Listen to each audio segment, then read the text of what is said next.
En este episodio de Lo Inédito sobre los Evangelios podcast, comentamos el Evangelio del cuarto domingo de Cuaresma, lecciones sobre la ceguera espiritual. En la sección Espiritualidad, en tiempos de pandemias, un recurso que en casos extremos nos puede alcanzar el perdón de Dios. ¿Cómo se obtiene la contrición perfecta? ¿Es un imposible? ¿Cómo hacerlo? Todo eso y mucho más en este nuevo episodio de Lo Inédito sobre los Evangelios podcast.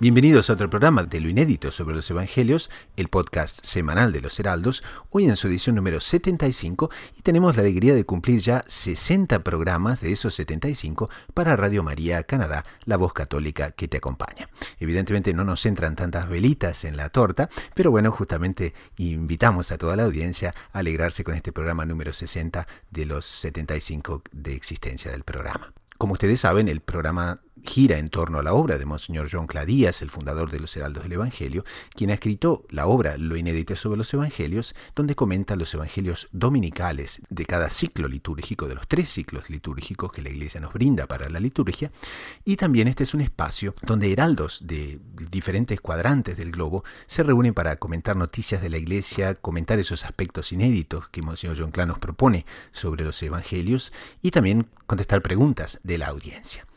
Hoy vamos a comentar la liturgia del cuarto domingo de Cuaresma, que es el domingo del Letare o domingo de la alegría, y que nos trae la jubilosa esperanza de poseer la visión de Dios en su plenitud. ¿Por qué la visión? Porque hoy, en este episodio del Evangelio, vamos a ver cómo Jesús cura a un hombre que vivía en las tinieblas físicas, ya que era un ciego, y también vivía en las tinieblas espirituales. Y vamos a ver cómo esa ceguera espiritual, esto es la ceguera del alma, impide el desarrollo de la luz sobrenatural infundida en nuestras almas en el bautismo, y esa es justamente ni más ni menos que la gracia. Estamos en tiempos difíciles donde estamos enfrentando, el mundo quizás enfrenta una pandemia como hace muchas décadas no se ha visto, y también vamos a poder medir hasta qué punto el mundo es capaz de ver la gracia, hasta qué punto el mundo es capaz también de valorar la gracia y valorar la ayuda de Dios. Y bueno, eso está por verse en los momentos en que grabamos este programa.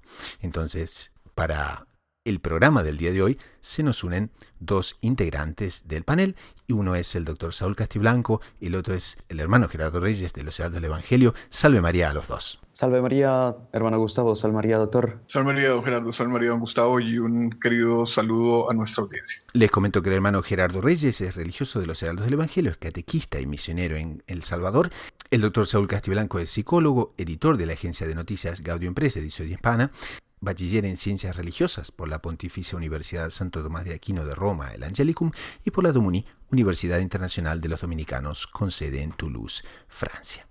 Entonces, les comentábamos que el Evangelio del día de hoy nos habla mucho sobre la ceguera espiritual y también sobre el papel de la gracia. Pasamos entonces al Evangelio del domingo 22 de marzo del 2020, es el cuarto domingo de Cuaresma, domingo del Letare. Y es el Evangelio, según San Juan, capítulo 9, versículos 1 al 41.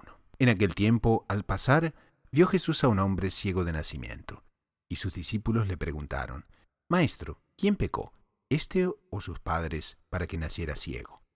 Jesús contestó: Ni este pecó ni sus padres, sino para que se manifiesten en él las obras de Dios. Mientras es de día, tengo que hacer las obras del que me ha enviado. Viene la noche, y nadie podrá hacerlas. Mientras estoy en el mundo, soy la luz del mundo. Dicho esto, escupió en la tierra, hizo barro con la saliva, se lo untó en los ojos al ciego y le dijo: Ve a lavarte a la piscina de Siloé, que significa enviado. Así fue, se lavó y volvió con vista. Y los vecinos y los que antes solían verlo pedir limosna preguntaban: ¿No es ese el que se sentaba a pedir? Unos decían: el mismo. Otros decían: no es él, pero se le parece. Y él respondía: soy yo. Y le preguntaron: ¿y cómo se te han abierto los ojos? Él contestó: ese hombre que se llama Jesús hizo barro, me lo untó en los ojos y me hizo que fuese a Siloé y que me lavase. Entonces fui, me lavé y empecé a ver. Le preguntaron, ¿dónde está él? Y él contestó, no lo sé. Llevaron ante los fariseos al que había sido ciego. Era sábado el día que Jesús hizo barro y le abrió los ojos. También los fariseos le preguntaban cómo había adquirido la vista. Él les contestó, me puso barro en los ojos, me lavé y veo. Algunos de los fariseos comentaban, este hombre no viene de Dios porque no guarda el sábado. Otros replicaban, ¿cómo puede un pecador hacer semejantes signos? Y estaban divididos. Y volvieron a preguntarle al ciego, ¿y tú qué dices del que te ha abierto los ojos? Él contestó, que es un profeta. Pero los judíos no se creyeron que aquel había sido ciego y que había comenzado a ver hasta que llamaron a sus padres y les preguntaron, ¿es ese vuestro hijo, de quien decís vosotros que nació ciego?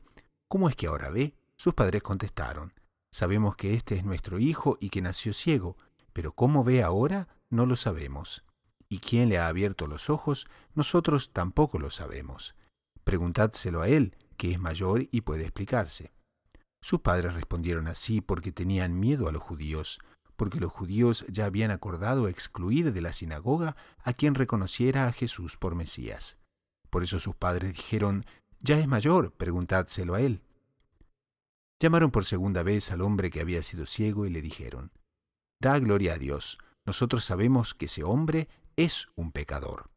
Contestó él, si es un pecador no lo sé, solo sé que yo era ciego y ahora veo. Le preguntaban de nuevo, ¿qué te hizo?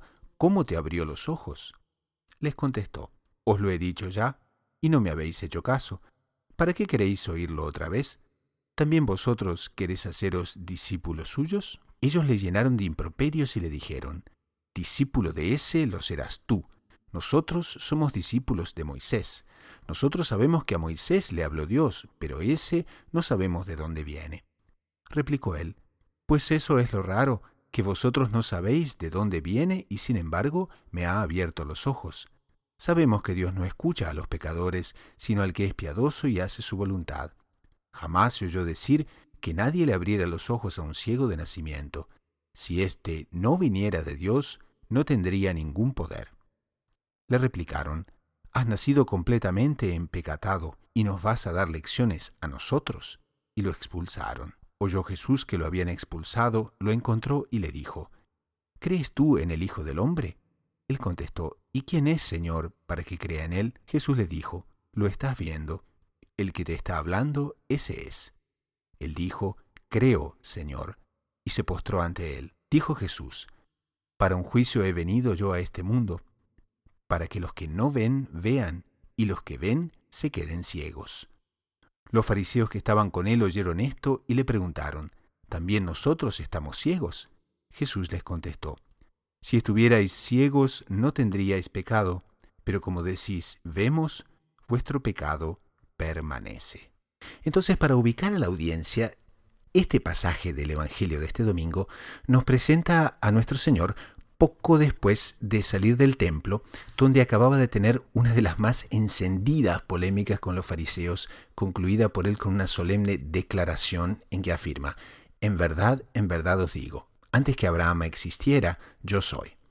Ahí Monseñor John Clark nos dice que los fariseos entonces tomaron piedras para tirárselas porque tenían intención de matarlo, pero no pudieron. Nuestro Señor se escabulle y sale del templo porque todavía, nos dice el Evangelio de San Juan, no había llegado su hora.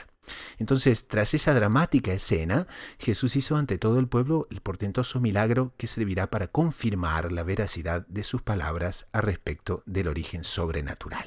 Y ahí entonces se da que él se encuentra con este hombre ciego de que acabamos de narrar. ¿Cómo se daba la creencia de que los males físicos eran siempre consecuencias de algún pecado? ¿Cómo era eso en aquel momento, hermano Gerardo? De hecho, en el pueblo judío existía muy arraigada esa idea de que todo mal que la persona sufría tenía su origen en algún pecado, en alguna infidelidad que la misma persona o algún ascendiente, algún pariente de esa persona hubiese tenido. Y que si la persona padecía de ese mal, era justamente un castigo de Dios. A tal punto, y en ciertas ocasiones pues se confirmaba, pues el mismo nuestro Señor Jesucristo, al curar a un paralítico, le dice, vete y no vuelvas a pecar más, no sea que te suceda algo peor. Es decir, alguna relación había, más en esta circunstancia concreta. Nuestro Señor Jesucristo recibe la pregunta de sus apóstoles, Señor, ¿quién pecó? ¿Este o sus padres? Para que él padeciera este mal. Y aquí concretamente, pues nuestro Señor les dice con toda claridad, ni este ni sus padres han pecado. Y es que en realidad, pues esa creencia que se tenía antiguamente, pues no se puede tomar de un modo absoluto, ¿no?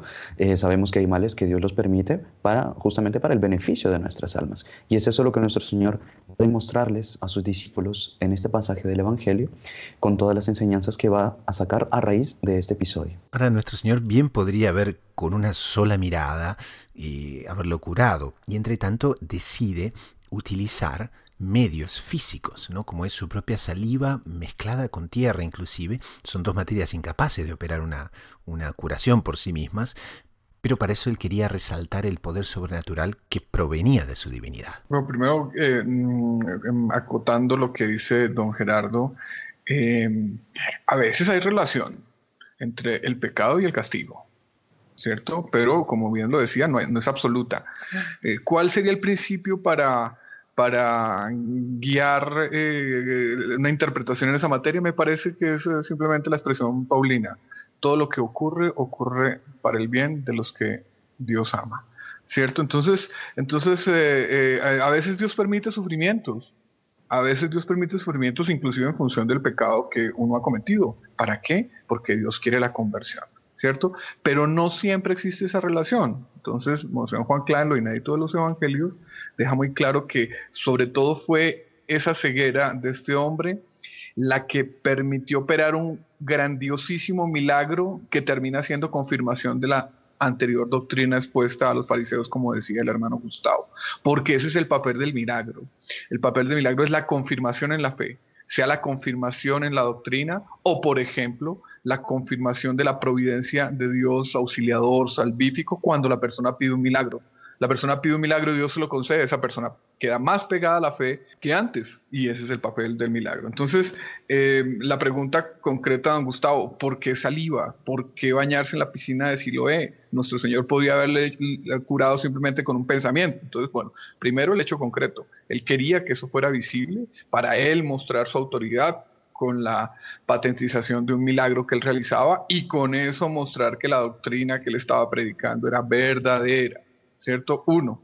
Pero también podemos pensar en que este milagro manifiesto material, donde se mezcla agua, donde se mezcla saliva de nuestro Señor, es una anticipación de los sacramentos, que a partir de una materia sensible, que a partir de un hecho conocible por los sentidos, entonces entra la gracia de Dios, entra la fuerza divina y se opera esa labor de la gracia ex opere operato, como se dice en teología.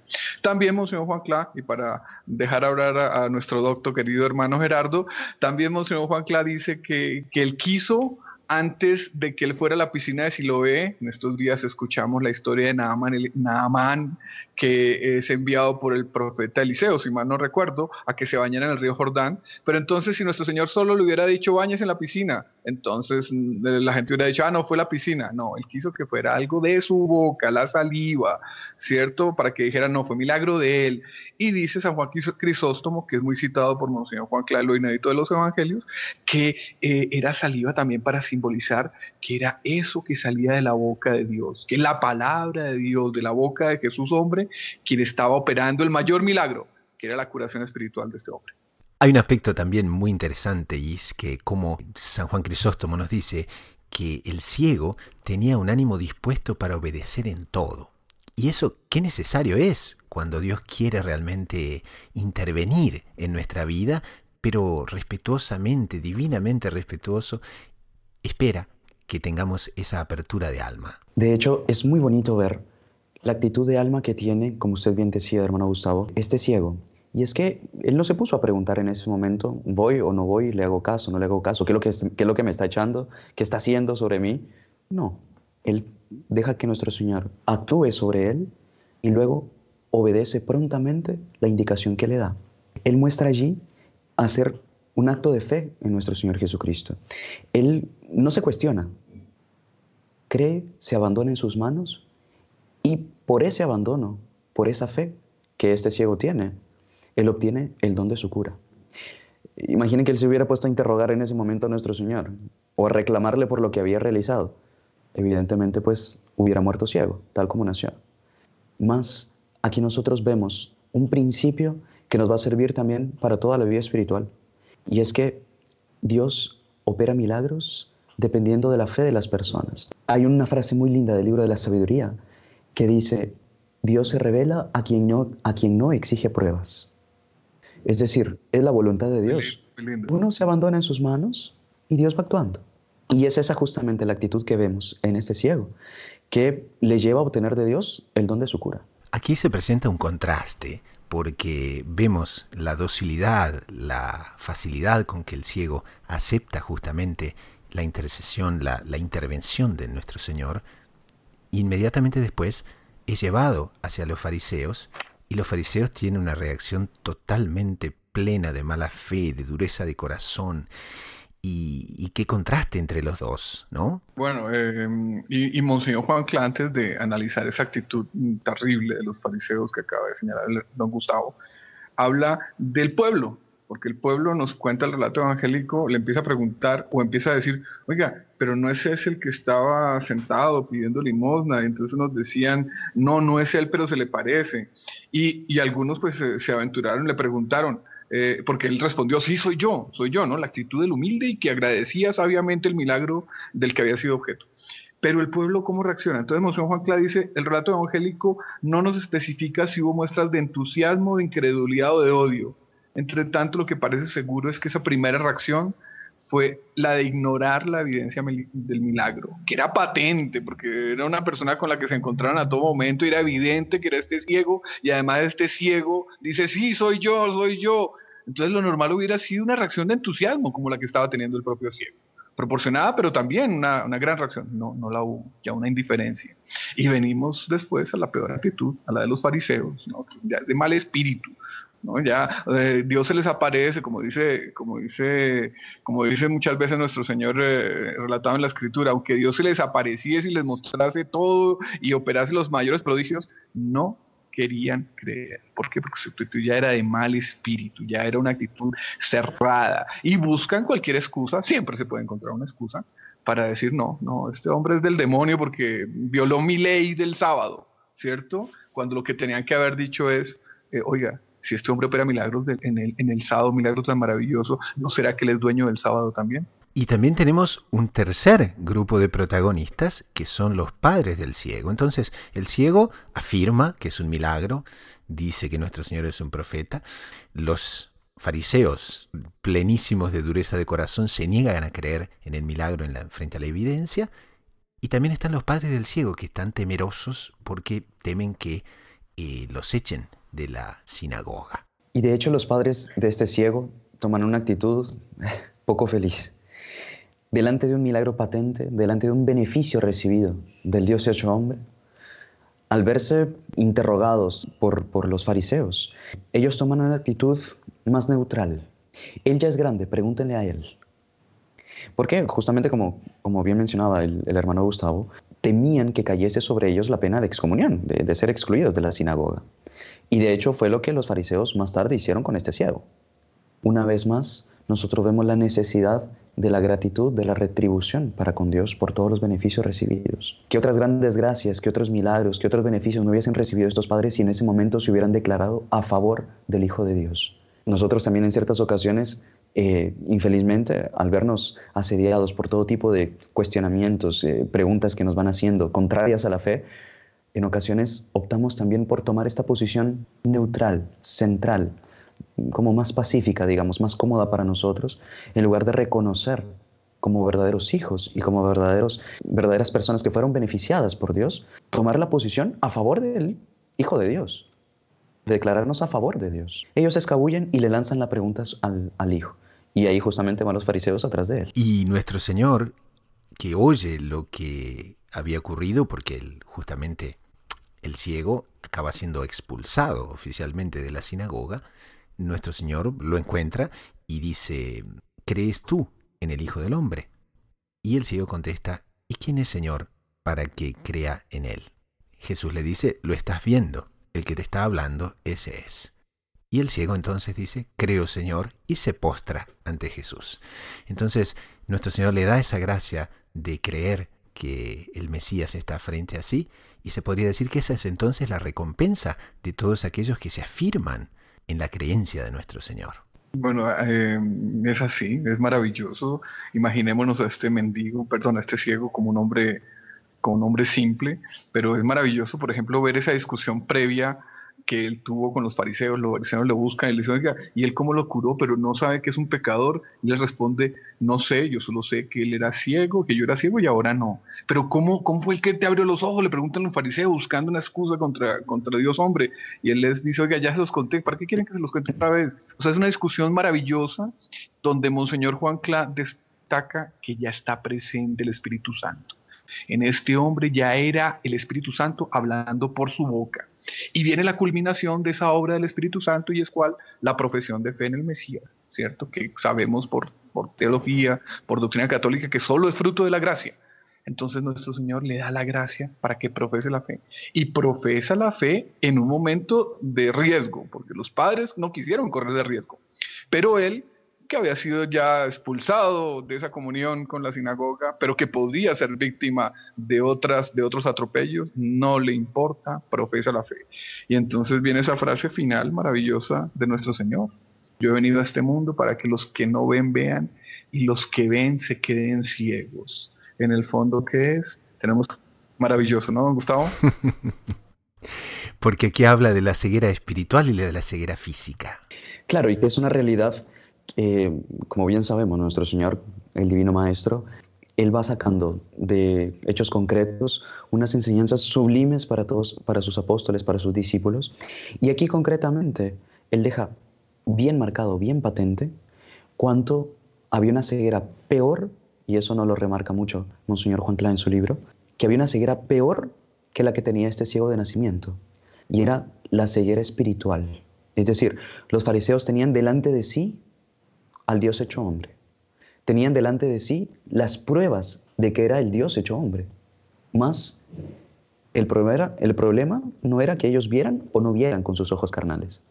El problema era que ellos no querían ver con los ojos del alma. Es decir, no quisieron tener fe, que es sobre todo la virtud que viene a representar esta visión que el ciego obtiene de nuestro Señor. Ellos no querían tener esa fe de creer en el Hijo del Hombre, de creer que Él era el Mesías, de creer que Él era el Salvador que había venido y que ellos tanto habían esperado. Y ellos se obstinan en su posición. No quieren creer y por tanto tienen en su alma una ceguera peor que la del pobre hombre que fue curado por nuestro Señor. Se obstinan en no creer y persiguen a aquellos que creen. Exactamente, y es la actitud que suelen tomar siempre aquellos que, como bien dice nuestro Señor, son hijos de las tinieblas. No se contentan simplemente con no adherir su voluntad o no adherirse a la verdad que están viendo delante de sus ojos, sino que persiguen a aquellos que siguen al que es la verdad y la vida. Y esa es la actitud que van a tomar siempre los hijos de las tinieblas ante los hijos de la luz. Entonces podemos ir a la conclusión de este evangelio con las propias palabras que Monseñor John Cla nos coloca, que son siempre tan plenas de sabiduría, y dice: con este magnífico evangelio sobre la luz, en el cuarto domingo de Cuaresma, la Iglesia nos proporciona un particular aliento para avanzar con ánimo decidido en la vida espiritual. A veces flaqueamos, nos dejamos arrastrar por nuestras malas inclinaciones, sentimos peligrar nuestra perseverancia en la senda de la santificación. En tales circunstancias, recordemos la curación del ciego de nacimiento y pensemos que si Dios permitió que cayéramos en una debilidad, igualmente está atento para intervenir en cualquier momento y restaurar en nosotros la vida divina. Con las oraciones y mediación materna de María nos encontraremos purificados para completar la luz del cirio pascual, símbolo también de esa luz que nos fue dada con la resurrección de Cristo y que nos viene a través de los sacramentos. Vamos a una pausa con el coro y la banda de los heraldos del Evangelio y enseguida retornamos con la siguiente sección, espiritualidad, y hoy tenemos una perla muy importante para nuestra vida espiritual, que es la contrición perfecta. Ya volvemos. Deus in adiutorium meum intende, Domine ad adiuvandum me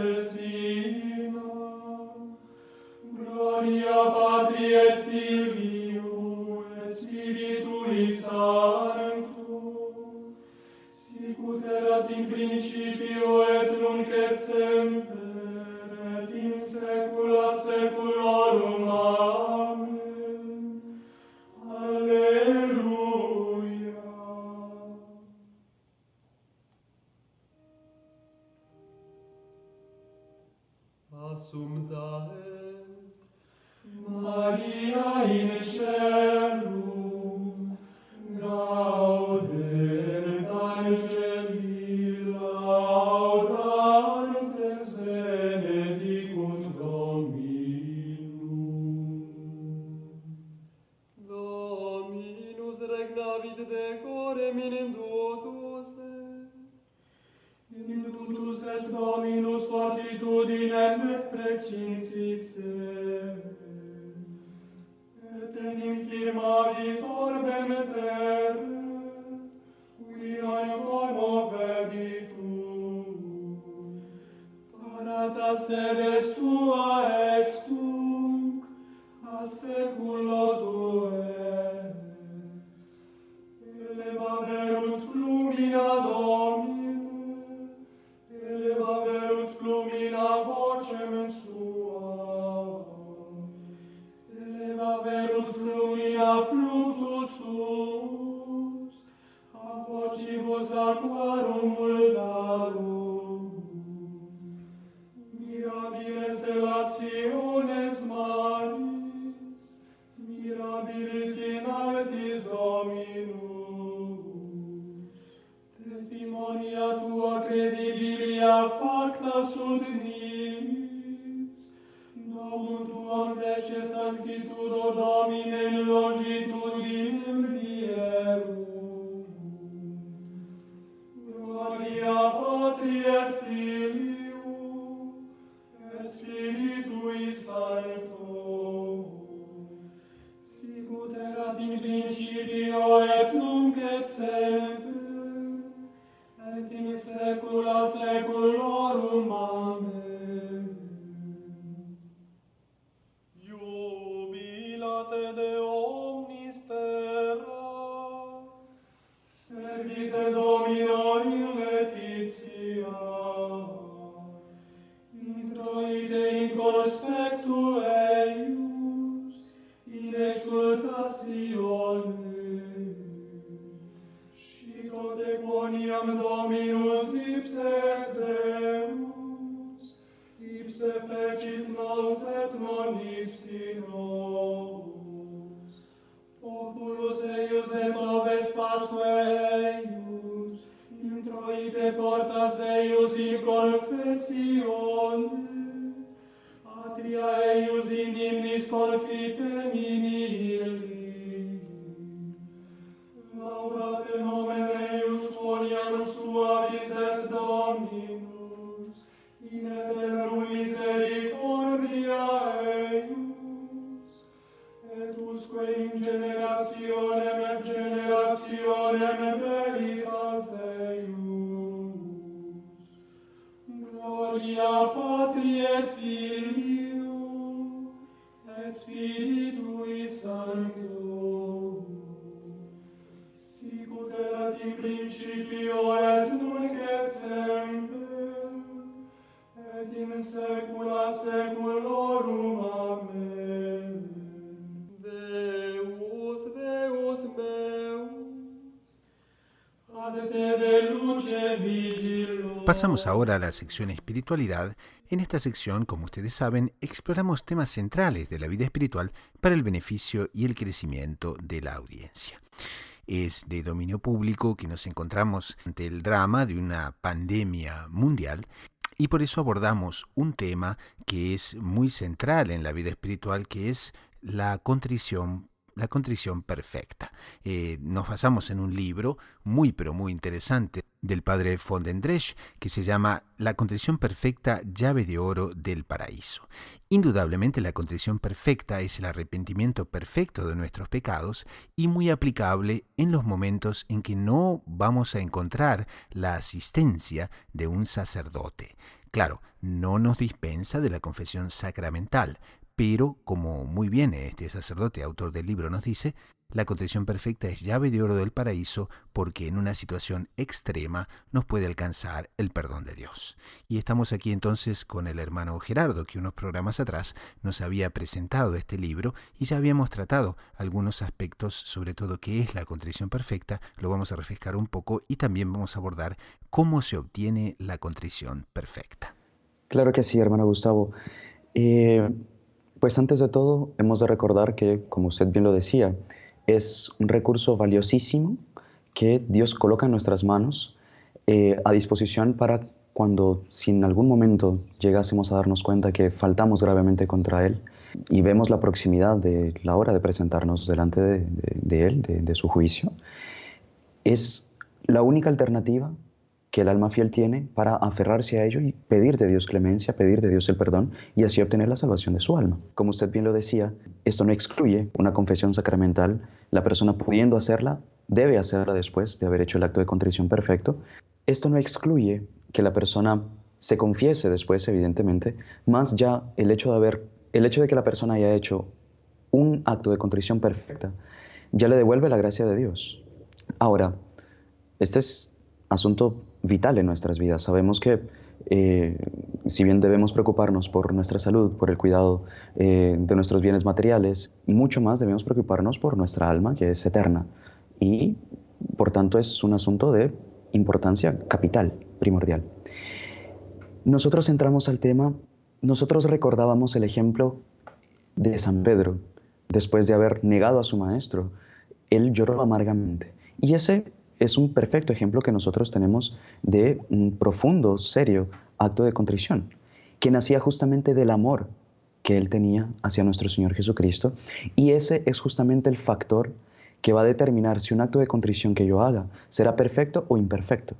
Un acto de contrición perfecto debe nacer sobre todo y únicamente del amor de Dios, del amor que nosotros tenemos a Dios. Ahora, ese amor que nosotros tenemos a Dios, ese dolor por haberle ofendido, que nace del amor, nosotros debemos ejercitarlo. Nosotros debemos ponerlo en práctica constantemente.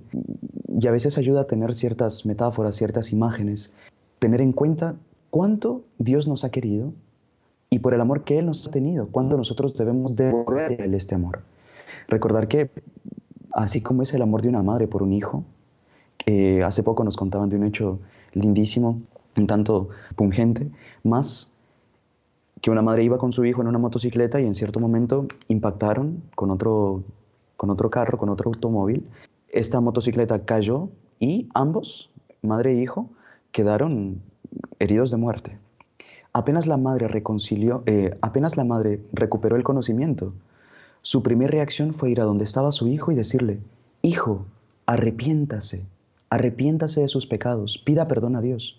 Y realmente esa es la primera actitud que cualquier católico debe tomar delante de la muerte. Saber que es un paso que todos debemos dar.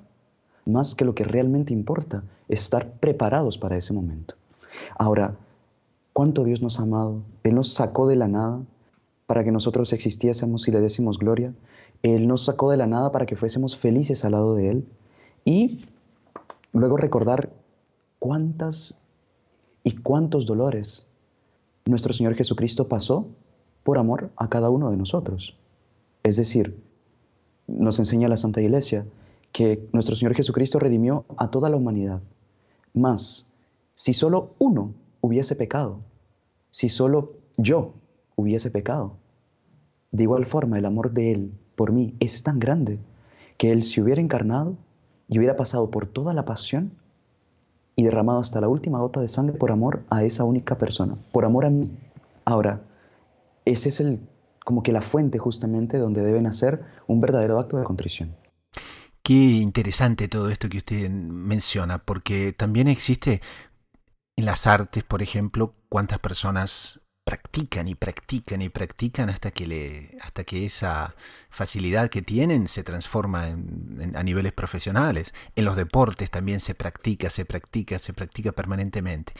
Y muchas veces nos olvidamos que esta contrición perfecta también hay que practicarla, porque en el momento así, en un momento de trauma, en un momento de peligro y esas cosas, si uno no hizo un ejercicio de esta capacidad de justamente de pedir perdón a Dios permanentemente, quién sabe si está garantizada, ¿no?, en el momento de peligro.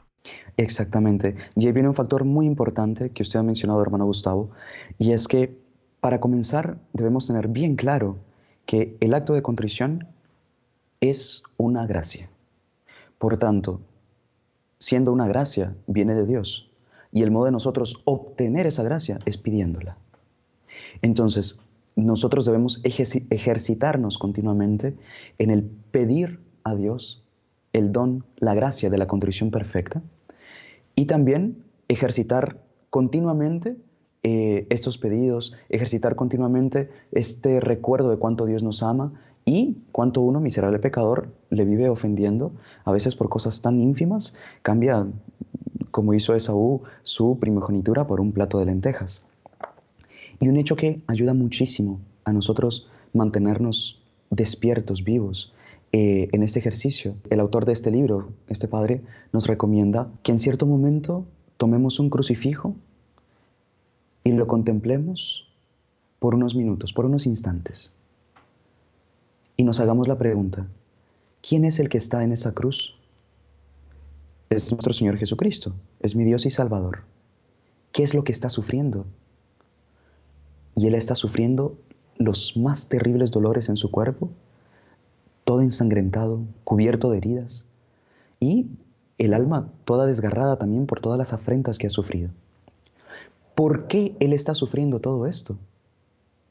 Justamente por los pecados de los hombres y también por mis pecados. O sea, yo tengo parte en esos padecimientos. Algún azote, alguna espina que penetró en su cabeza preciosa, ahí está escrito mi nombre. Y Él lo sufre con alegría y con amor, porque sabe que eso va a beneficiar a mi alma. Ahora, nosotros pensar un momento y recordar nuestros pecados. Él incluso recomienda, olvídate si quieres del cielo y del infierno. Arrepiéntete principalmente, porque tus pecados están reduciendo a tu Salvador a un tan miserable estado. Toma ese crucifijo, bésalo y prométele que no volverás a pecar otra vez, que no volverás a crucificarlo con tus pecados. Esa es una consideración que toca y toma completamente el alma, y nosotros haciendo eso continuamente vamos ejercitando justamente, como usted decía, este acto de contrición, pidiéndolo a Dios, pidiendo hacer un buen acto de contrición, y lo vamos ejercitando en el día a día, para que cuando llegue una hora, un momento repentino en que nosotros vamos a reaccionar como habitualmente reaccionamos, nuestra primera reacción sea, Señor, perdón, no quiero crucificarte más. El acto de contrición, él aquí nos recomienda una fórmula. Hay varias fórmulas, evidentemente, no es una sola que existe, pero sería muy lindo comentarla, hermano Gerardo. ¿Qué le parece? Dice, el acto de contrición puede ser expresado de muchas maneras, conforme a los sentimientos de cada penitente, y aquí hay una fórmula que vamos a leer la primerísima parte, pero que es muy conocida, y dice, pésame, Dios mío, me arrepiento de todo corazón de haberos ofendido. Pésame por el infierno que merecí y por el cielo que perdí. Pésame por la ingratitud con que correspondí a vuestros favores. Entonces, no sé si le parece bien comentar la primera parte, porque en el programa anterior estábamos hablando de qué era la contrición perfecta, qué era la contrición imperfecta, y quizás a nuestros oyentes les gustaría refrescar un poquito esa noción, ¿no? Claro. En la primera frase de esta linda oración, Señor mi Dios, porque con ellos he merecido. Es decir, la persona se pone delante de sí el problema de la justicia de Dios. Es decir, hay un temor de condenarse al infierno. ¿Este es un acto de dolor? Sí. Mas aún nace de el recelo de uno condenarse. Nos estamos, con esta oración, poco a poco acercando a la contrición perfecta. Primero, como que despertamos el temor, el santo temor, y luego nos vamos aproximando a la contrición perfecta, que es el objetivo de esta oración. En la siguiente frase de esta oración nos dice, porque he correspondido a vuestro amor con tanta ingratitud. Este aquí ya se va aproximando más de la contrición perfecta, porque siente el dolor de haber sido ingrato, de haber sido infiel a todas las gracias y todos los beneficios que de Dios hemos recibido. Más en la siguiente ya damos un paso más sobre todo, porque con ellos os he ofendido a vos, mi bien supremo y digno de todo amor. Aquí ya encontramos la contrición perfecta, porque llegamos del temor de condenarnos al dolor de haber sido ingratos, al profundo dolor de haber ofendido a un ser tan bueno como es Dios, la bondad por excelencia. Con esta oración nosotros vamos adentrándonos poco a poco en la verdadera contrición, en la contrición perfecta. Entonces, esta oración nos lleva, pero mucho más me pesa porque pecando os ofendí. Ofendí a un Dios tan grande, tan bueno, tan digno de amor como vos, que sois mi Salvador y moristeis en la cruz por mis pecados. Aquí ya encontramos el corazón, como que el centro, el núcleo de un verdadero acto de contrición. Encontramos el verdadero acto de contrición perfecto. Y como todo acto de contrición, nos debe llevar a un firme propósito de no volver a ofenderle. Por eso la oración concluye: propongo firmemente enmendarme, no pecar más y evitar todas las ocasiones próximas de pecado. Esta es una linda oración que nosotros podemos tener a la mano para ir ejercitándonos en esta contrición perfecta y tenerla bien a disposición en los momentos que Dios quiera disponer para nosotros en un futuro incierto. Ahora, hay a veces una creencia popular, y mucha gente que estudia también el catecismo y muchas veces tiene eso, y es que dicen, no, un acto de contrición perfecta es imposible. Nadie lo puede realizar. Y eso no podría estar más equivocado, ¿no es cierto? Porque no es difícil hacer un acto de contrición perfecto. ¿O sí? No sé, hermano. ¿Usted qué me dice? Realmente es una pregunta que se formula y que hasta cierto punto inquieta. Porque como yo tengo la certeza absoluta de que mi acto de contrición fue realmente perfecto. Aquí el autor nos explica y nos consuela, digamos, con estas palabras. Él dice que ciertamente hacer un acto de contrición perfecto no es imposible y no es una cosa inalcanzable para un cristiano. ¿Por qué? Él argumenta que pasaron cerca de 4.000 o 5.000 años de historia hasta la venida del Mesías. Nos referimos a todo el Antiguo Testamento. Y en toda esa época, nosotros bien sabemos que no existía todavía la Iglesia Católica como tal y por tanto no existían los sacramentos. Luego, la única manera que los hombres tenían de salvarse en esa época era haciendo un acto de contrición perfecto. Ahora, no puede ser que Dios haya sujetado la salvación a un acto imposible de realizar. Por tanto, Él deduce de allí y nos explica que hacer un acto de contrición perfecta no es una cosa inalcanzable para nosotros. Explica, eso sí, que, como dijimos antes, es una gracia y como tal hay que pedirle a Dios. Y Dios sabe que el negocio más importante de nuestra existencia es nuestra salvación eterna. Y Él va a estar súper solícito, dadivoso y generoso para conceder esta gracia específica. Entonces de ahí nosotros también llenarnos de confianza y saber que no es una cosa inalcanzable. Y también es algo muy importante tener en cuenta, de que, y esto el autor también nos lo resalta, que el acto de contrición no reside en el sentimiento. Es decir, yo no puedo afirmar que un acto de contrición perfecto yo lo alcancé porque derramé tantas lágrimas o porque sentí en el fondo del alma. No propiamente se resume en eso. La esencia no está en el sentir o no sentir. Puede ir acompañado de que el dolor sea tan profundo que derramemos lágrimas, que en ese momento pues es un don de Dios. Mas sobre todo la contrición reside en la voluntad. Es decir, yo me compenetro de estas verdades y pido de todo corazón perdón a Dios por ser Él quien es. Haciendo un verdadero acto libre, con toda mi voluntad, de amor a Dios, de rechazo del pecado y de dolor por haberle ofendido, ahí obtengo un acto de contrición perfecto. Muy impresionante esto, ¿eh? Inclusive él también aquí dice, a menudo sin sospecharlo, tenemos contrición perfecta. Y por ejemplo, en el acto de escuchar una Santa Misa con devoción, al hacer fervorosamente un Vía Crucis, al meditar con devoción ante una imagen de Jesús crucificado o de su corazón divino.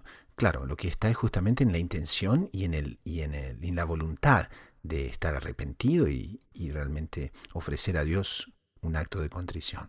Exactamente, él incluso mencionaba que tampoco dependía de la intensidad ni de la duración del acto. A veces puede ser una jaculatoria pequeña. Mi Dios y mi todo. Dios mío, misericordia. Señor, pequé, perdóname. En fin, Dios mío, te amo. Son pequeñas jaculatorias o pequeñas frases que brotan del fondo del corazón. Sabemos que son fruto de una gracia, son efecto de una gracia. Más que ahí ya tenemos condensado, resumido, pero muy claro, un acto de contrición perfecto. Entonces podemos dejar a nuestros oyentes en este punto. En el próximo programa abordaríamos los efectos de la contrición perfecta, pero también no nos olvidamos de aclarar que así que la persona tiene oportunidad de recibir la confesión sacramental, evidentemente debe acercarse. Este es un medio que nos prepara para la confesión sacramental, que nos ayuda en caso de la imposibilidad de una confesión sacramental, pero que no nos dispensa de la confesión sacramental. O sea, el acto de ir y arrodillarnos frente a un sacerdote y declarar nuestras faltas y recibir la absolución, esa es realmente la manera con la que debemos acercarnos al sacramento de la penitencia. Pasamos ahora a la sección noticias de lo que ocurrió en la Iglesia y en el mundo. Nos llega un cable de la agencia Gaudium Press que nos informa que en Asís las campanas llaman a fieles para rezar a San Francisco delante de la pandemia del coronavirus. El obispo de Asís, en Italia, Monseñor Domenico Sorrentino, pidió que las campanas de los campanarios de los santuarios franciscanos de Asís toquen 3 veces por día para llamar a la oración de intercesión de San Francisco, patrono de Italia, y de Santa Clara, como señal de solidaridad para con los afectados del COVID-19. A las 7 de la mañana, al mediodía y a las 6 de la tarde, esos son los horarios del repique de las campanas que llamarán a la ciudad de San Francisco, pero también a todos los fieles del mundo para unirse en oración e invocar la gracia a través de la intercesión de los santos Francisco y Clara. La iniciativa pedida por el obispo se efectuará en el Santuario del Despojamiento, donde San Francisco se despojó de todo para decir que pertenecía totalmente a Dios y quería dedicarse a los hermanos por amor a Dios. En la Basílica de San Francisco, donde descansa su cuerpo y sus reliquias, en la Porciúncula y la Basílica de Santa Clara, donde está enterrada la santa, que siempre estuvo particularmente unida a San Francisco. Que con la intercesión de nuestros santos venga la mayor bendición del Señor sobre Italia. San Francisco es el patrono de Italia, su intercesión nos ayudará y nos confortará, dijo el prelado. Y también desde los Estados Unidos nos llega otra noticia también relacionada con la pandemia, que nos informa que una procesión con el Santísimo Sacramento y reliquias implorará la protección contra la epidemia en Pittsburgh, en los Estados Unidos. El director de santuarios de la diócesis de Pittsburgh, el padre Nick Vaskov, convocó a una procesión para unir a los fieles católicos de la ciudad en una plegaria de protección al Santísimo Sacramento frente a las plagas, las epidemias y las enfermedades contagiosas. Si bien las nuevas normas de prevención para evitarle el contagio amenazaron el evento, este fue adaptado creativamente para que se pueda llevar a cabo en su fecha original el día 22 de marzo. La convocatoria original incluía una Eucaristía que se esperaba fuera multitudinaria.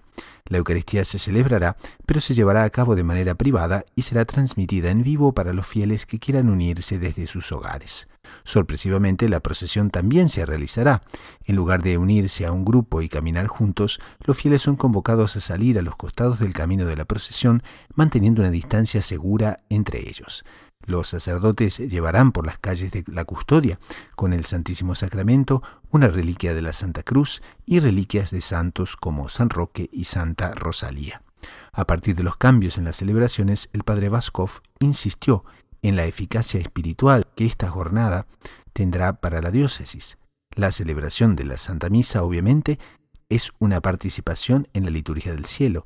Entonces, ya sea que estemos presentes o no, tiene un poderoso efecto para las intenciones que traemos allí, que queremos ser transformados, renovados y sanados.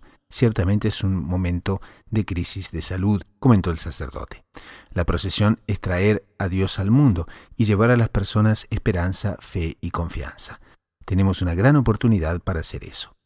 La idea de la Eucaristía y de la procesión se originó en la presencia de valiosas reliquias en la capilla de San Antonio de Pittsburgh. Al contar con vínculos directos de santos con gran fama de eficacia intercesora en momentos de desastre, se planteó la urgencia de implorar por medio suyo la protección de los creyentes ante la pandemia del coronavirus.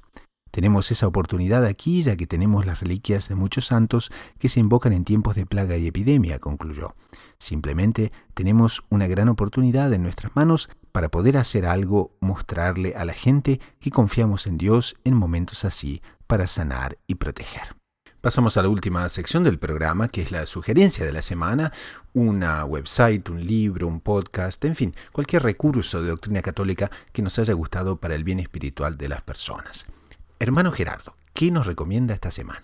Hermano Gustavo, para esta semana les recomendamos el libro El arte de aprovechar nuestras faltas, de José Tissot. Es un libro realmente de muchísimo provecho espiritual, que nos enseña brevemente cuánto las faltas que nosotros vamos cometiendo por debilidad, por miseria, etcétera, no deben nunca llevarnos a desanimar del camino de la santidad, sino más bien valernos, sabernos utilizar de ellas para progresar en la vida espiritual. Es decir, como que le saca el provecho a la mala jugada que el demonio ha hecho y le acaba saliendo a él el tiro por la culata, si quiere ponerlo así en una expresión un poco más común. Más es eso justamente, saber aprovechar las faltas que por miseria hemos cometido y a raíz de eso, sabiendo utilizarlos bien, acercarnos más a Dios, ser más santos incluso. ¿Cómo no? Entonces colocamos en las notas del programa el enlace hacia ese libro tan pero tan fundamental. Doctor Saúl, ¿qué tendríamos para recomendar en esta semana? Don Gustavo, es una página de internet que el nombre es un poquito extraño, pero es una página muy interesante. La página se titula tecton.info, T-E-K-T-O-N, tecton.info. Y es una página de internet de una comunidad de jóvenes de San José, de Barcelona, que tiene realmente unas secciones muy interesantes, comentarios a los evangelios, recomendaciones de espiritualidad. Es una página realmente, me parece, para sumergirse y encontrar ahí muchas riquezas. Y en estos días de cuarentenas y de aprensiones, encontrar también muchas píldoras de fe y píldoras de alivio para alimentarnos en la confianza, para alimentarnos en la certeza de que, como dice San Pablo, todo lo que ocurre, ocurre para el bien de los que aman a Dios. Recomiendo esa página, tecton.info. La agregamos entonces en las notas del programa. A quien les habla le gustaría recomendar un CD, pero que no es CD, digamos, porque se baja las obras maestras de la Semana Santa, que es un conjunto de música de canto gregoriano y polifónico interpretado por el coro de los Caballeros de la Virgen, los Heraldos del Evangelio, y dirigido por el fundador de los Heraldos, Monseñor Joan Cla Díaz. Es música para vivir la Semana Santa, para vivir la Cuaresma en oración e identificarse justamente con la profundidad y con el drama de quizás el mayor escándalo de todos los tiempos, que es el escándalo de la cruz. Son músicas muy pero muy bonitas, entre ellas está Ojos Claros, Stabat Mater, O Vos Omnes, Una Hora, en fin, son en total 12 pistas y pueden hacer la descarga instantánea directamente desde loineditomultimedia.com/tienda. Entonces pueden encontrarlo ahí, obras maestras de la Semana Santa, y como es de descarga instantánea, no necesitan ni esperar el correo ni ningún otro tipo de producto físico, sino que directamente lo pueden descargar y utilizarlo en su celular, en cualquier parte que deseen. Obras maestras de la Semana Santa por el coro de los Heraldos del Evangelio. Y con esto, en nombre del equipo de producción y de quien les habla, el hermano Gustavo de los Heraldos, nos despedimos hasta dentro de una semana. Así que a rezar mucho, a perseverar con confianza, con los ojos en la Eucaristía y en María Santísima, a la búsqueda incansable de descubrir siempre más lo inédito sobre los Evangelios.